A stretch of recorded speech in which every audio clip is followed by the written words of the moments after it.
Okay, so this is a super quick video to show you how to overcome CORS problem by creating a proxy server, right? So what we're gonna be doing is, as opposed to fetching data from client side, we're gonna be fetching it from server and then passing it over to the client, if that makes sense. All right. So the first thing you need to do is you need to set up in server ability to use static files, right? So this way you can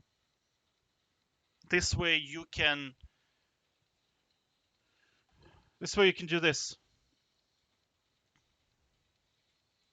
You see, you can just localhost and it goes to index. You can go test HTML and it goes to test. All right.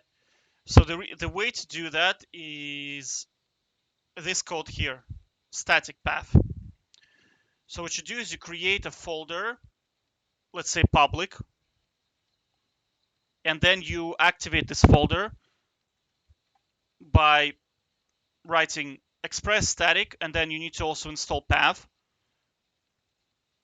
So path allows you to manipulate the way, just basically read up what path does. I have another video on how path works, right? So path allows you to manipulate where direction name is, right?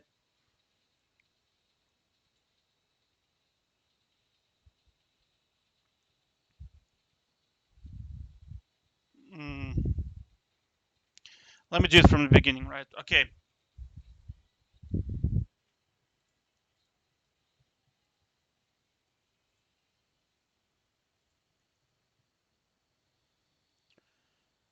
Okay, so first thing you need to do is you need to install path, which is just npm I install. I is for install path, right?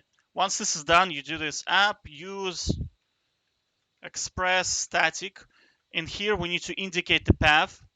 So if your server is in a root folder, you can just write down public. That's the name of the folder where the files are, or the pages are, right? So anything you put into public folder can get accessed. So I'll give you an example. Let's say, well, let me move server to root, then it will access public, right?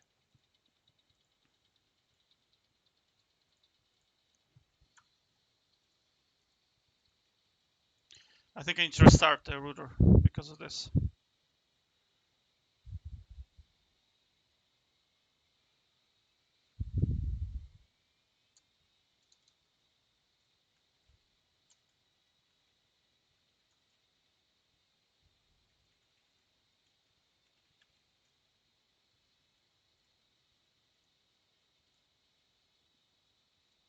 So you see, we can now access it, right?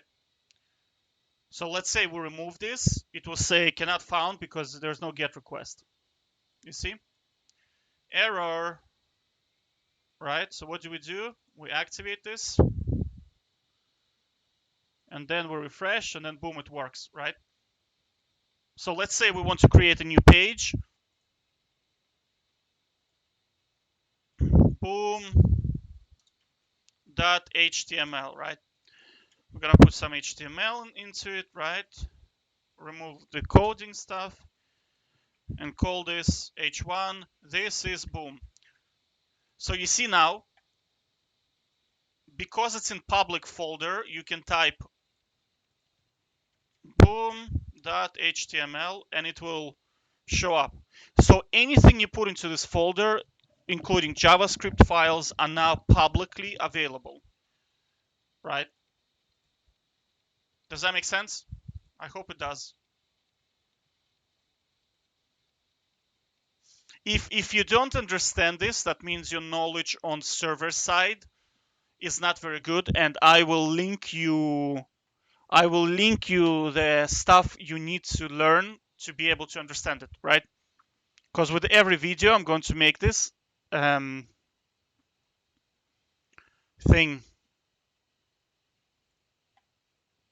I'll link this in the description below. All right.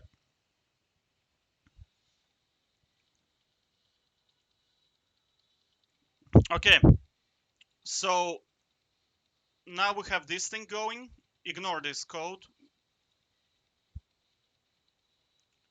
So let's put server back into the server folder.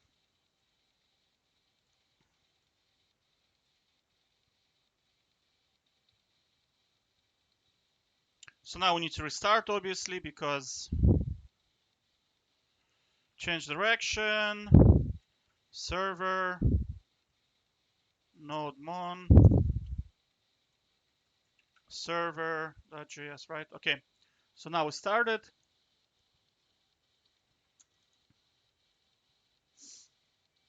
So it's not working because the path is incorrect, right? So now we need to do path.resolve dir name. We need to go one level up. So this is called to go one level up, and we need to grab folder called public. So now this is going to work now. Yeah, okay, so it's working. Okie dokes. So the next thing we need to do the fetch from the server side is to install a thing called node fetch. You see this one here. Again, installation is npm I node dash fetch in here. Like this, like npm install node fetch. This installs this package. It's actually extremely popular. Then you need to load up the module. So we do const node. Wait, node fetch. What do we write here? Node fetch package, right?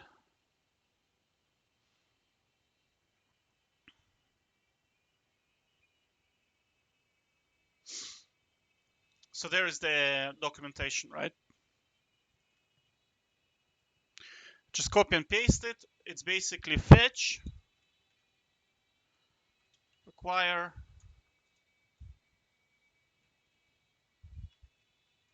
node fetch, okay? Now let's create app.get, call this API. So that's going to be our request from client. So when client requests this, now we need to create an async function. So this will be request, resolve, like this, const API response,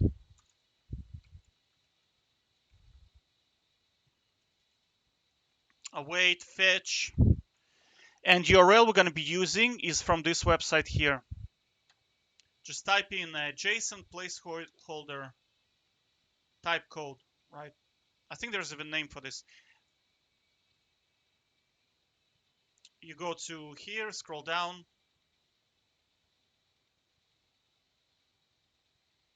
Users. There's just like a bunch of APIs in here, so you can just take them for free for practice purposes, right? Put it in here. Const API data equals await API response dot JSON, and now we need to send it back to the client. So we do response JSON, and we type this thing here. Okay, whoops. All right, so this is server. All right, now we're in index. Index is linked to index JavaScript. So now, if you don't know how to cross-link, you can just create a script tag like this, script, right? It's closed, and then write the code that I'm about to write literally in here. And then you don't need this part, okay? I have a video on how to cross-link.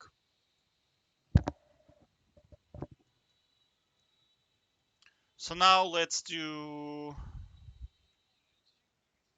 async function get data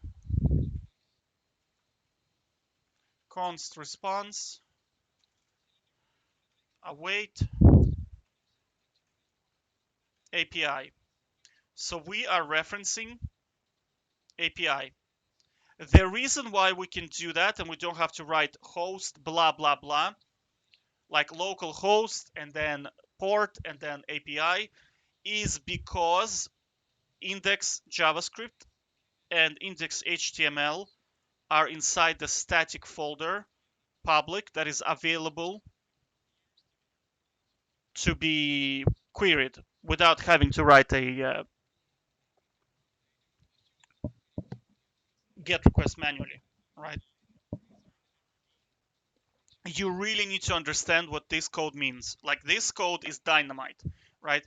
I strongly recommend you kind of pause the video, or if you're at this stage, just practice to figure out what this code does, because this is massive. This code will save you so much time, because this code, it replaces having to write this for every single file that you place in here. So let's say you see test.html.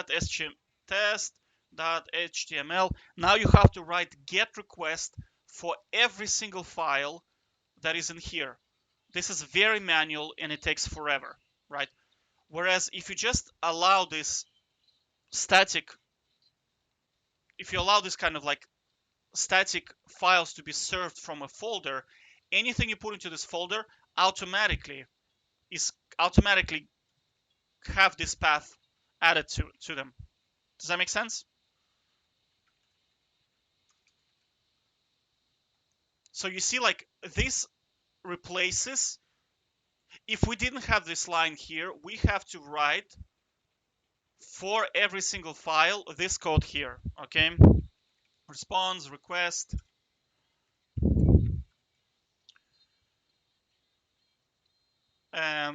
it will be response, send file,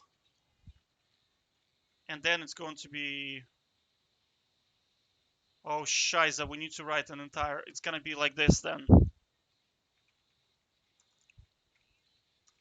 Dear name, now it's gonna be like this path, resolve, dear name, we need to go one folder up, and then we need to access public folder, okay? And from public folder, we need to serve test.html. So you see, if I get rid of this,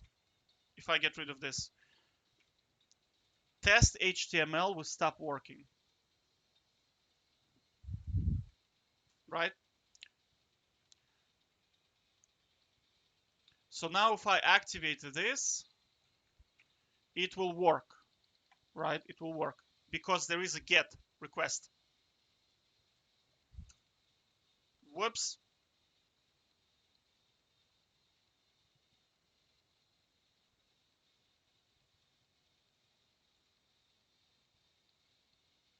Oh, wait.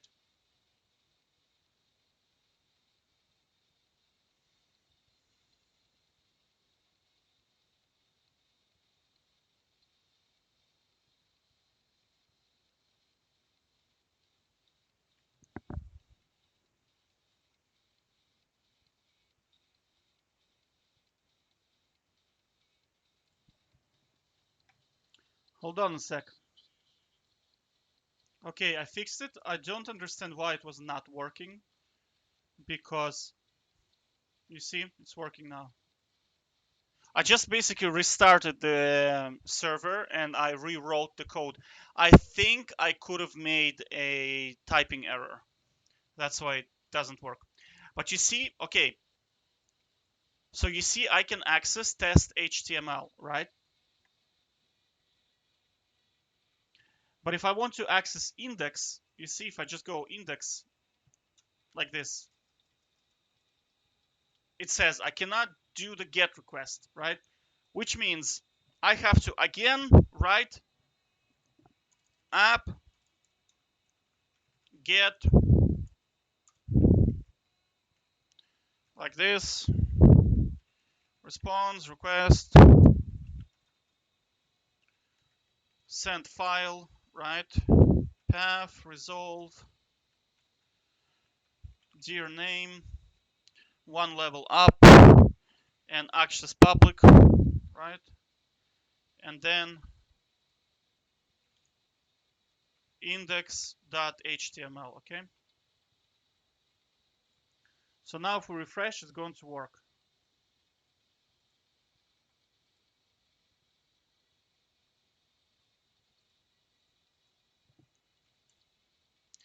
Yeah, I think I have to restart the server again.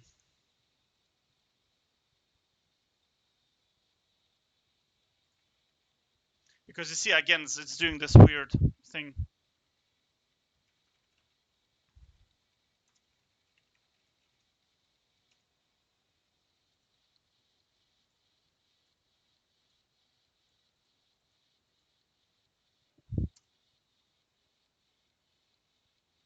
Oh, I see the problem.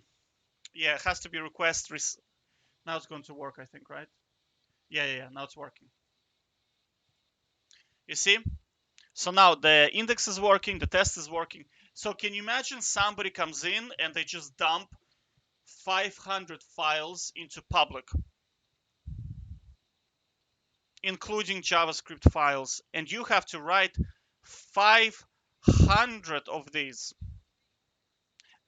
Would it be nice if you had a method where you just make the specific folder available and this code gets automatically written for you? And that's what this function does, right? So you see, so if we deactivate everything, right, it's not gonna work, right? Now, if we just activate this, it's going to work. Everything is going to work. So index is working, test is gonna work, right? So this is what the purpose of this function. It's golden. Like the amount of time it saves is like whoever came up with that is a genius. Okay, so now we created our API, right? It's fetching the data and it's sending the data back to the client. So now anything from API request will result in this data. So now we go to our index, await,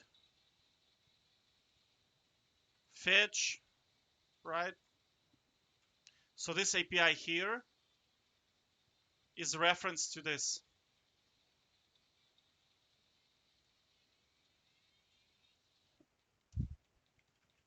Const data is equal to await response JSON, and then we're going to console log data. Okay. So now if we go to index, there should be data inside the console log. Oh, I forgot to call this function.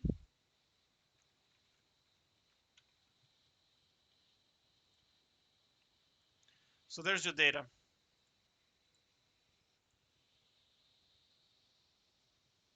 So this is another method of avoiding the CORS error.